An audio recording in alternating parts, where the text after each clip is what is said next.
7월 4일 목요일 아침입니다. 예레미야 27장 12절부터 22절 말씀을 함께 나눴습니다. 함께 봉독했는데요. 오늘 말씀은 제목을 한번 따라서 합시다. 공동체가 생명을 지키려면, 시작. 공동체가 생명을 지키려면, 이 공동체라고 한다면 가족 공동체, 교회 공동체, 직장 공동체, 더 나아가 국가 공동체, 이게 다 공동체라 할 수 있는 건데요. 근데 그건 더 나아가 국가라고 하도 틀림이 없어요. 그래서 이 나라, 국가, 당시에 에레미야가 있었을 때 시드기야와 왕이 있었죠. 그때 그 유다에 대한 내용들을 먼저 생각하고 그것을 우리가 또 어떻게 공동체를 하냐. 오늘 우리가 지금 살고 있는 교회 공동체를 기억하고 우리가 살고 있는 이 국가 공동체, 가족 공동체를 생각하면서 이 공동체가 고사하지 않고 생명력을 지키려면 무엇이 필요한가. 지금 사실 우리나라 대한민국도 좀 나라 국가 위기가 한두 가지가 아니에요. 저출산 같은 경우는 심각한 문제고, 그동안 그도 이어져 간 나라의 여러 가지 기본적인 경제 또 기업들에 대한 이렇게 하나님께서 주신 축복으로 나라가 그래도 이만큼 이어져 나오지만 속을 뒤집어 놓으면은 그 안에 썩은 것이 한두 가지가 아니고 걱정될 만한 것들이 한두 가지가 아니라는 사실을 다 알고 익히 알고 있는 사실입니다. 이 나라 민족을 생각하기 전에 하나님의 나라인 교회가 얼마나 생명력을 지키고 또 우리의 가정들이 얼마나 반듯하게 생명력을 지키고 살아갈 수 있는데 그렇게 하려면 무엇이 필요한가, 이런 것을 오늘 본문의 말씀을 통해서 우리가 오늘 우리에게 주시는 말씀으로 들어야 할 거라고 저는 생각이 됩니다. 하나님의 손길을 잃지 못하거나 거짓 가르침에 현혹될 때 퇴행을 거듭하다가 결국 망하고 마는 것입니다. 역사를 통찰하지 못하고 우물 안의 개구리식의 아집과 자만에 빠진 민족도 다 소멸하고 맙니다. 우리의 터전이 황무지가 되지 않고 지속적으로 생명을 보존하려면 어떤 태도를 가져야 되는가라는 사실입니다. 좀 심각하게 들으셔야 될 문제가 코로나 이후에 사라진 교회가 1만 교회가 된다고 합니다.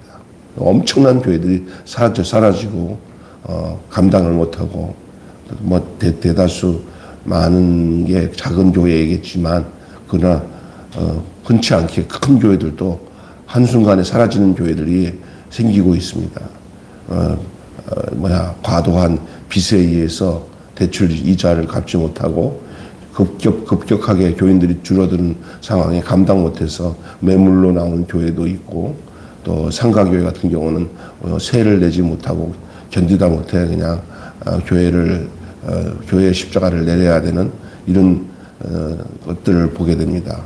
어떤 곳에는 목회자의 그 윤리적인 삶이 온전치 못해가지고 그것들로 인하여 본인 자신이 목회를 하지 못하는 사람들도 간혹 있습니다. 이렇게 교회가 무너져 버리고 나니까 이게 남의 일 같지 않은 현실이, 이 황무지가, 우리의 터전이 황무지가 되지 않고 옥토가 되고 정말 아름다운 포도밭이 되어서, 포도원이 되어서 아름다운 결실을 맺고 열매를 드려야 되는데도 불구하고 막 그냥 여우가 막 포도밭을 막 휘저 넣어가지고 이거는 밭에 구실을 못하는 그런 모습 이 땅에서 좀 보고 있습니다.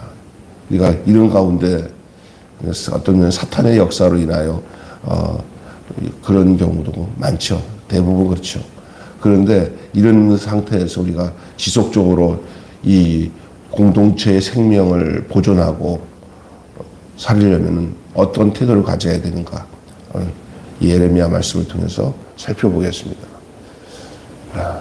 아주 실제적인 내용이 될 수 있어요. 그러나 성경을 일단 보셔야죠. 당시에 그 예레미야의 상황들을 보면서 오늘의 우리의 상황을 어떻게 헤쳐나가야 되는지 하나님이 우리에게 적용할 수 있도록 말씀을 주실 줄 믿습니다.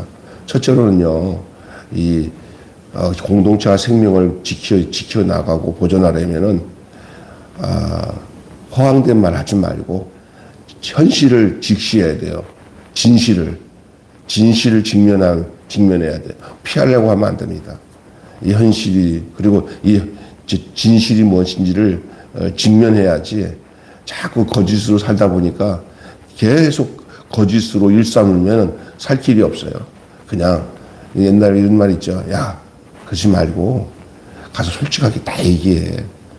그냥 그러면 끝까지 우리 거짓말 하잖아. 다 그냥 드러내서 감옥에 가든지 아니면 그 치부가 다 드러나도 그렇게 속편하게 살아야지. 이게 진실을 직면하는 태도예요. 하나님 앞에서 벨벨 돌면서 하나님 곁에는 가지 않고 자기 방법대로 해보겠다고 요 모양 저 모양 하는 거 아니고 그냥 하나님 앞에 나갈 때 진실을 직면해야 돼요. 그러니까 뭐냐?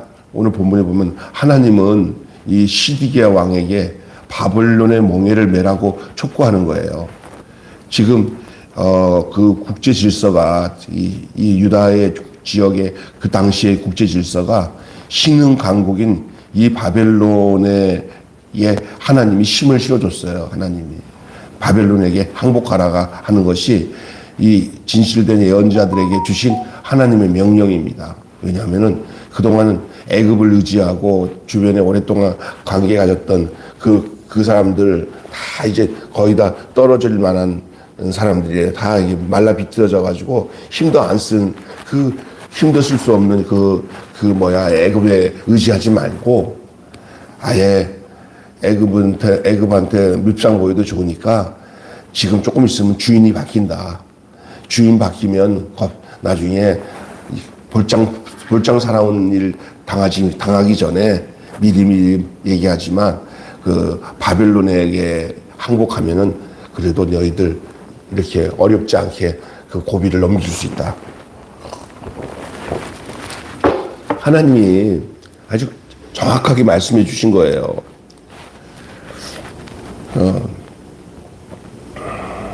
그런데 사실은 이 바벨론이 하나님을 믿지 않는 우상의 나라죠.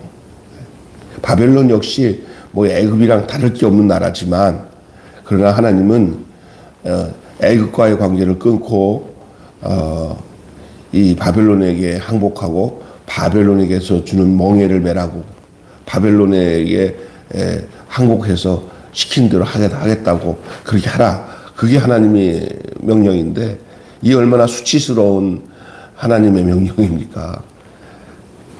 하나님은 그렇게 말씀하신다 하지만 세상에 그게 말이나 됩니까? 라는 게 대다수의 사람들의 생각일 수 있어요. 그러나 이 예레미야에게는 그 정확하게 나라를 살리기 위해서 예레미야에게 하나님이 주신 말씀이에요.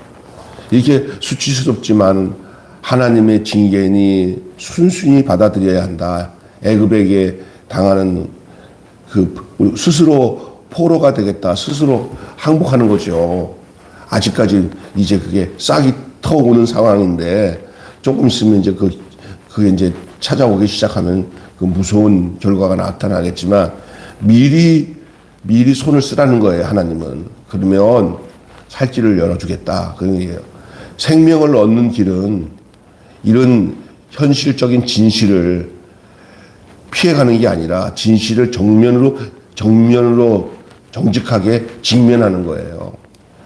아마 그 어느 정도는 이 바벨론이 이 소아시아 전체를 장악할 것을 다 알면서도 불구하고 옛날 관계에 그리고 늘 이전에 살아왔던 방식대로 살려고 하는 성향이 아마 백성들과 거짓 선지자들에게는 있었던 것 같아요.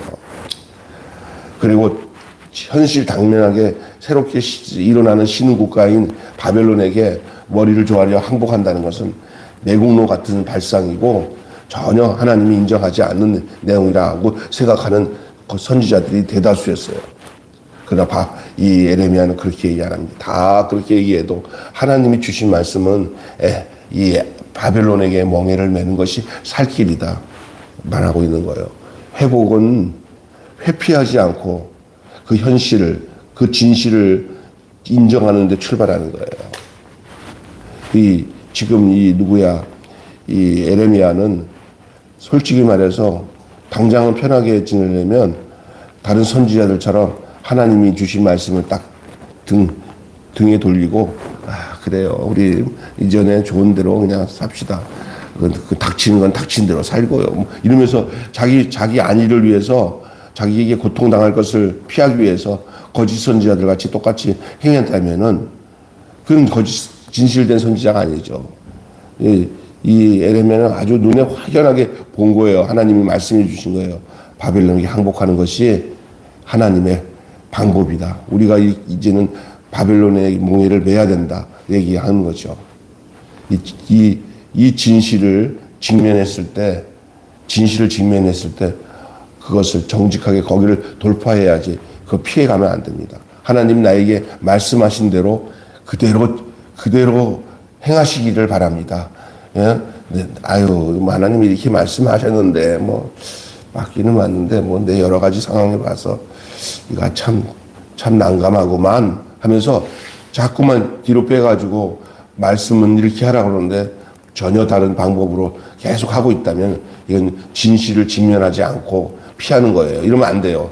예? 두 번째로는요, 그와 더불어 거짓을 경계해야 됩니다. 행여 낙관적인 예언을 하는 거짓 선지자의 말을 듣지 말아야 돼요. 낙관적인 말, 긍정적이고 적극적이고 이런 말은 맞아요. 그런데 이게 진실과 달라요.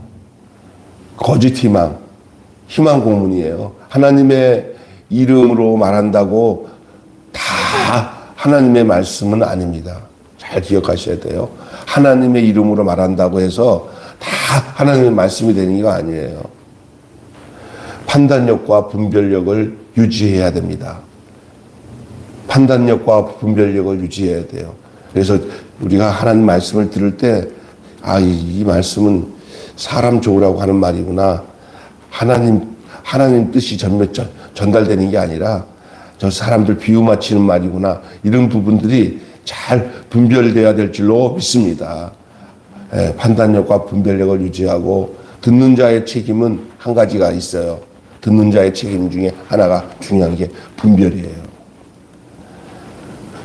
하나님 앞에 기도하시면서 우리도 늘 분별력을 가질 수 있게 해달라고. 저도 요즘에 가끔가다 유튜브에서 나오는 이렇게 설교를 들어보면 옛날 계셨다가 돌아가신 옥하는 목사님, 하영조 목사님, 조영희 목사님 이런 분 설교 나온 것들을 가끔가다 틀어봐요. 이렇게 유튜브로.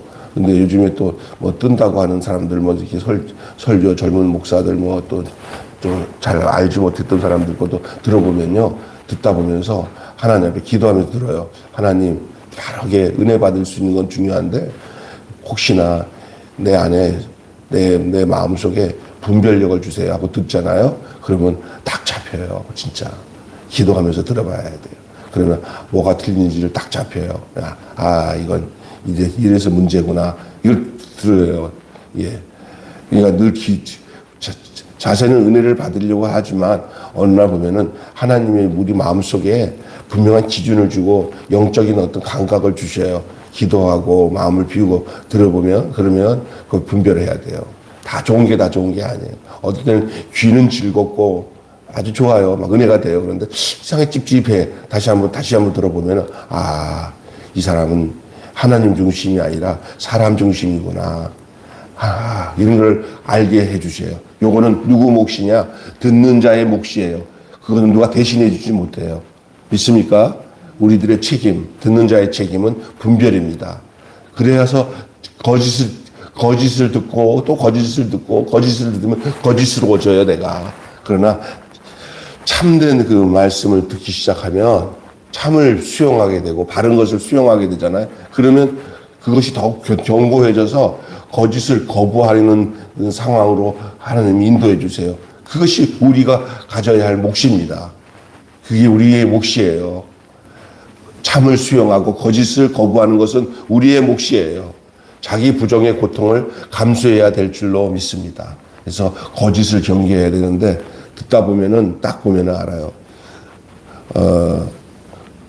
진짜 어제 우리 박희봉 목사님 나한테 이거 한번 들어봐 하고 보내줬는데 이거 이 사건이 터지기 전에는 그 말이 그냥 사람 웃기려고 그 진실되게 말하려고 진실되게 말하려고 그냥 그렇게 분위기가 막 웃고 하는 분위기인데 그게 요즘에 터지고 난 뒤에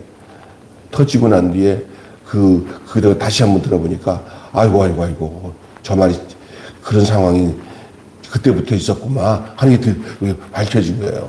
들어보니까 이제 누구 아는 그 문제가 되는 목사님이 세상 여기 아침에 새벽에 내서 하니까 목사가 바람났잖아요. 큰 교회 우리 화곡동. 그런데 그 목사님이 사랑의 교회에서 붕회를 하는데 붕회 내용이 자기 가정 얘기를 그냥 스스럼 없이 얘기를 하는데 저녁마다 가끔 가다가 사모가 목을 졸려갖고 자기를 죽이려고 하는데 제가 이렇게 산다고 이런 얘기를 하는데 아이고 그럴만하구나. 사모가 목을 조여서 자기를 죽이려고 하는 게 한두 번이 아니라는 거예요. 그러니까 들을 때는 진실하게 자기 얘기하는 것 같은데 사모를 얼마나 나쁜 사람 만드는 거예요. 예? 그러니까 지금 미국에 도망가서 그냥 그 자식들 집에 있다고 하더라고요. 얘기 들으면서 우리 황 목사님 얘기하는데 이게 무슨 모르죠. 근데 지나간 거 들어보니까 그런 거예요. 근데 더 분별적인 사람은 그 즉시 들으면서 다른 사람들은 은혜 받았다고 아멘 하는데 좀 아는 사람은 저기 뭐야 강대상에서 붕괴하면서 자기는 은혜 되는지 모르지만 사모는 악한 사람 만드는 거 아니야. 뭐 저렇게 말을 해? 이렇게 생각할 거 아니에요. 그죠? 예? 그때도 그랬대요. 은혜는 받았다고 하는데 찝찝했던 사람들이 있었다고 그래요. 왜 그럴까? 상식적이지 않은 말을 왜 해? 치유하는 사람이? 이런 얘기 딱 들은 거야. 그래서 늘 우리가 상식적인 상황에서 좀 잘못된 말을 할 때는 문제가 있어요. 그런 것은 굉장히 분별할 줄 알아야 돼요. 그래서 어떤 교회는 이 진실된 성도들이 그런 것에 분별을 잘하는 성도들이 있을 때 목회자가 딴말 안 하고 딴짓거리 안 할 수 있어요. 저는 여기서 미안하지만 우리 집사람이 그런 걸 정확하게 저한테 잘 간섭을 하는 거예요. 좋은 거죠. 여보 그런 얘기 하지 마. 자식들한테 혹시나 그 듣고 자식이 잘못 생각할 수 있잖아. 은혜스러우면 좋은데 안 좋을 때는 이것도 잘 문제가 돼. 이런 얘기가 맞는 얘기란 말이에요. 자기 분별을 잘해야 돼. 안 그런 사람은 그냥 자기 생각에 뭐야 내가 하고 싶은 대로 말하면 되지. 이거 안 되는 거예요. 그러니까 그런 걸 잘 분별해서 바르게 말씀을 전할 수 있는 것. 근데 어떨 때는 바르게 하는데 막 성령이 주신 말씀인데도 불구하고 너무 또 간섭을 해가지고 은혜가 되지 못하는 경우도 있을 수 있어요. 잘 하셔야 됩니다. 그래서 거짓 증거, 거짓을 경계해야 됩니다. 첫 번째 제가 뭐라 했어요? 진실을 외면하지 말고 진실을 돌파해야 돼요. 돌파한다는 것은 진실 앞에 머리를 숙이고요. 그리고 피해가지 말고 자꾸 거짓이 주는 안전함에 속지 마세요. 진실로 갈 때 더 고통스러워도 진실로 가는 게 살 길인 줄 믿습니다. 예? 그리고 거짓을 경계해야 됩니다. 예? 분별은 누구 몫이라고 그랬어요? 듣는 자들의 몫이에요. 분별은. 그죠? 예? 그 다음에 마지막으로는 기만을 조심해야 해요. 기만을 조심해야 돼요. 지금 제가 얘기하고 있는 게 공동체가 생명력을 지키기 위한 것들이에요. 공동체가 생명력을 지키기 위해서는 첫째가 진실을 직면해야 되고요. 거짓을 경계해야 되고 마지막은 기만을 조심해야 돼요. 교회 공동체가 이거 잘해야 이게 생명력을 유지할 수 있어요. 가정도 그렇고요. 국가도 그래요. 기만을 조심해야 돼요.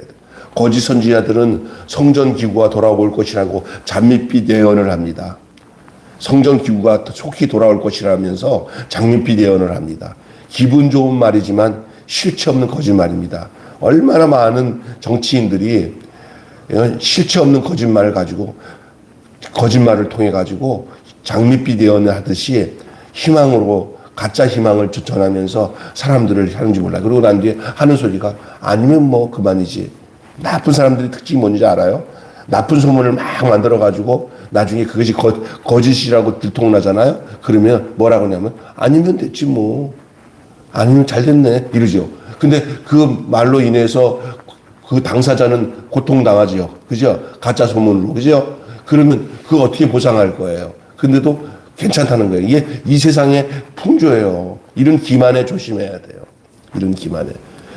여기 선지자들은 값싼 위로에 백성들은 현혹되고 말았어요. 거짓 선지자들은. 그러니까 선지자들은 값싼 위로에 현혹되지 말고 차라리 기도하라고 조언해야 돼요. 그러니까 값싼 위로에 현혹되지 말고 기도하라고 조언을 해야 되는 거죠. 환심 사는 말로 현실을 가리면 더 큰 재앙이 불러옵니다. 다시 얘기합니다. 환심 사는 말로 말하면 기분 좋을 수 있잖아요. 당신은 잘 될 거야, 행복할 거야, 괜찮을 거야. 근데 당장 수술하면 나을 수 있는데 괜찮다고 하면서 거기다가 자꾸 원인을 치료하지 않고 하면은 망하는 거예요. 재앙이 오는 거예요. 스스로 속이면 안 돼요. 제가요 어제 그제구나 장단지에 이렇게 이상하게 조그맣게 이렇게 약간 고름이 저기 뭐 이렇게 여기 염증이 생기더니 옛날에 안 고쳐져요. 계속 자꾸 이제 걸어가다 보니까 다다 보니까 이게 더 그 주변이 이게 말이 있으면서 탱탱 붓고 그런 거예요. 이다가 이 다리 엄청나게 이게 내 영역이 벗어났어. 이거를 그래도 뭐 그냥 이거 부정하고 어쩌면 괜찮겠지라고 생각하다가 어느새 나중에 누가 말해요. 뭐로 막을 걸 뭐로 한다는 거잖아요. 예? 막을 거 가르로 막겠다 생각이 돼가지고 그냥 다리 뭐 병원까지 갈 것도 아닌데도 갔어요.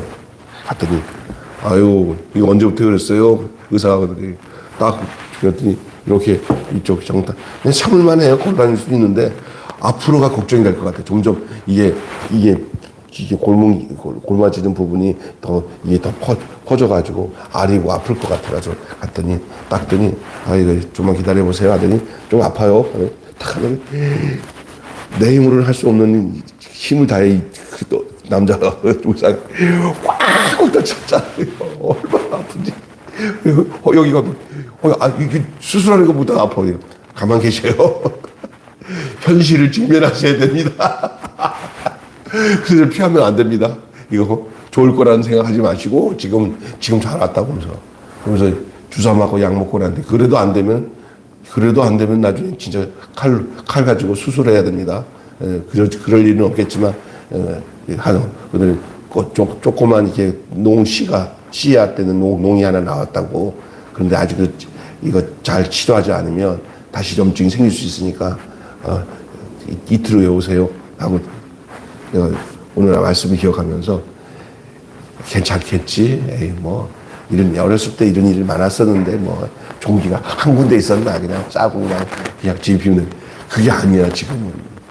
그 지금 상황이 옛날에 그 상처 났어도 흙 바르면 났어 옛날에는. 근데 지금은 그게 아니야.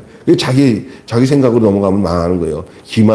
자기 안에도 기만이 있어요. 이 기만 조심하고 그냥 그거를 환심 사는 말로 현실을 가리지 말고 큰 재앙이 불러오지 않도록 미리 그냥 진실에 직면하고 거짓을 경계하고 기만을 조심해야 돼요. 스스로 자기를 속이면 자기를 편하게 생각하고 스스로 속이면 망합니다. 자기는 이런 상태라는 것을 다 낱낱이 드러내고 나가는 게 살 길이에요. 우리 영적 상태도 그래요. 그냥 이거 뭐 괜찮아 하고 쑥 덮잖아요. 나중에 큰일 나요. 그냥 원인이 될 만한 거 있으면 다 드러내가지고 다 드러내야지 나중에 큰 병 걸리는 것도 그래서 큰 병 걸리는 거고 시험 드는 것도 그래서 큰 시험 되는 거예요. 미리미리 그런 것들에 대해서 그런 것을 그냥 대충 넘어가자고 하는 이 기만에 속지 않기를 바랍니다. 결론 맺고 마치겠습니다. 잘 들으세요. 거짓 예언자는 권력의 구미에 맞는 말, 백성들의 환심을 사는 말을 해요. 거짓 예언자는 권력의 구미에 맞는 말, 백성들의 환심을 사는 말을 해요. 거짓 종교는 현실을 직시하도록 돕지 않고 눈 감게 하는 아편입니다. 이런 사람들 많습니다. 실제로는 회개하고 하나님께 돌이켜야 되는데 괜찮다고 뭐 다 그렇게 사는 거라고 하면서 그러면 교회에서 그런 식으로 목사님 이런데 해도 뭐 다 그렇지 뭐 괜찮아요 이러면 감사하다고 그러고 당신이 그럼 망합니다 그러면 뭐 나만 그런가 하면서 이미 병든 사람들은 뭐든지 자기가 원하는 대로 가는 것들을 이렇게 지지해 주는 사람을 좋아하지 그것을 막는 사람 다 싫어해요. 이 바람 나가지고 가정을 망하게 하는 사람들 있잖아요. 그러면 좋은 친구가 야 자식아 너 막 큰일 나. 저 자식이랑 어떻게 하려고 그래. 이게 정신 차려 임마. 정신 안 차릴래. 그러면 정신 탁 차리고 돌아오면 되는데 그렇게 말하는 사람을 싫어해. 그럼 끝난 거예요. 그런데 야 어땠냐? 막 하면서 자꾸 부추기면서 또 이렇게 하는 거지. 가짜야. 근데 대부분 그 나쁜 놈들을 더 좋아한다니까. 이게 망하는 거잖아요. 그러니까 마찬가지예요. 나에게 쓴 약이 진짜 치료제예요. 쓴 말하는 사람들, 바르게 말하는 사람들. 여러분 눈 멀고 취하면 벼랑 끝으로 떨어집니다. 쓴 약이 치료제가 되고 달콤한 말이 독이 될 수가 있어요. 우리가 그래서 하나님의 말씀을 우리가 묵상할 때 되도록 단 말씀도 주시지만 쓴 말씀을 잘 받는 것이 말씀을 묵상하는 데 최고예요. 그래서 성경을 읽을 때 말씀이 나를 콕콕 찔러서 아이고 내가 이 말씀 들어보니까 내가 잘못했네. 이런 말씀이 나를 살리는 말씀인 줄로 믿습니다. 예? 여러분 거기에 게을리하지 마시기 바라요. 어떤 사람이 이러더라고요. 목사님 교회 갔더니 목사님이 말씀하는 게 다 맞긴 한데 나 못 이겠어. 그냥 있으면은 내가 다 죄인인 것 같고 막 정말 좀 좋은 얘기만 하지 맨날 그냥 회개하라고 그러고 뭐 또 어떻게 알았는지 내 마음에 가지고 있는 생각들을 그대로 집어서 얘기하면서 내 속을 뒤집어 놔서 좋은 말 하는 교회로 가야지 이렇게 그냥 말씀 전한다고 하시면서 내 마음을 콕 아프게 한다면 못 있겠어. 이런 사람은 망하는 거예요. 그 말씀이 나를 살리는 거예요. 쓴 말씀이. 할렐루야. 예? 그래야 그렇게 될 때 공동체 모두가 사는 거예요. 쓴 말씀을 주는 교회가 공동체가 살아요. 그러니까 엄마의 잔소리는 생명을 주는 말이에요. 그러니까 애들 잔소리 듣는 거 싫다고 사실은 그 잔소리 속에서 아이들이 바로 큰 거예요. 바로. 하나님의 말씀은 어떨 때는 잔소리 같아요. 바른 말씀이기 때문에. 여러분 공동체가 생명을 지키려면 이라는 말씀을 오늘 나눴는데 공동체의 생명을 보존하려면 아픈 현실을 직면하고 거짓을 경계하고 진실에 정직해야 합니다. 다시 얘기합니다. 공동체가 생명을 보존하려면 아픈 현실을 직면하고 거짓을 경계하며 진실에 정직해야 됩니다. 기도하겠습니다. 하나님 아버지 공동체가 고사하지 않고 생명을 지키려면 무엇이 필요한지를 오늘 그 당시 에레미야 시대에 시드기야가 왕으로 있었을 당시의 유대의 그 상황들을 오늘 본문을 통해서 우리에게 말씀해 주시고 있는 이 내용이 오늘 우리에게도 주시는 하나님의 말씀인 줄로 믿습니다. 공동체가 고사하지 않고 생명을 지키려면은 공동체의 현실에 아픈 현실을 그대로 직면하고 거짓을 경계하며 진실에 정직할 수 있도록 도와주시옵소서. 우리 매일교회도 이 험악한 당시 이스라엘 백성들이 나라가 또 유대 나라가 멸망 직전에 있었을 때 그 신흥 바벨론 제국이 기승하는 그때 현실과 지금 다름이 없는 국제 질서 정서가 지금 그런 가운데 있습니다. 러시아, 중국, 또 미국, 일본 이 열방 사이에 껴있는 우리 대한민국이 언제 어떻게 이 나라가 화약고가 될지도 있고 어떤 어려움의 역사가 경제적인 그런 제재를 통하여 또 고통스러운 현실이 이 땅에 이제 찾아올 수도 있습니다. 이때 우리가 인간적으로 방법으로 이것을 해결하는 정치인들이 아니라 하나님께 정말 기도하면서 이 에레미야처럼 진실만을 직면하고 거짓을 경계하고 기만을 조심하는 그러한 선지자적인 삶을 살아가는 한국교회 성도들이 다 되게 하시고 또 정치 지도자 중에 예수를 믿는 모든 귀한 지도자들이 이러한 마음을 가지고 나라를 운영할 수 있도록 하나님이 저들에게 함께하여 주시옵소서. 오늘 우리 또한 교회 안에서도 교회가 생명력을 유지하기 위해서는 바로 이같이 세 가지 진실을 직면하고 거짓을 경계하고 기만을 조심할 수 있게 하여 주셔서 나중에 어려움 당하지 않고 현재 어려움이라도 솔직하게 세상 말로 까뒤집어 놓으면은 살 것이지만 묻혀 놓으면은 나중에 더 큰 화를 당하게 된다는 사실을 알도록 하나님 인도하여 주시옵소서. 우리 주 예수님의 이름으로 간절히 기도하옵나이다. 아멘. 주님 가르치신 대로 같이 했습니다. 하늘에 계신 우리 아버지, 아버지의 이름을 거룩하게 하옵시며 아버지의 나라가 오게 하시며 아버지의 뜻이 하늘에서와 같이 땅에서도 이루어지게 하소서. 오늘 우리에게 일용할 양식을 주옵시고 우리가 우리에게 잘못한 사람을 용서하여 준 것 같이 우리 죄를 용서하여 주옵시고 우리를 시험에 빠지지 않게 하시고 악에서 구하소서. 나라와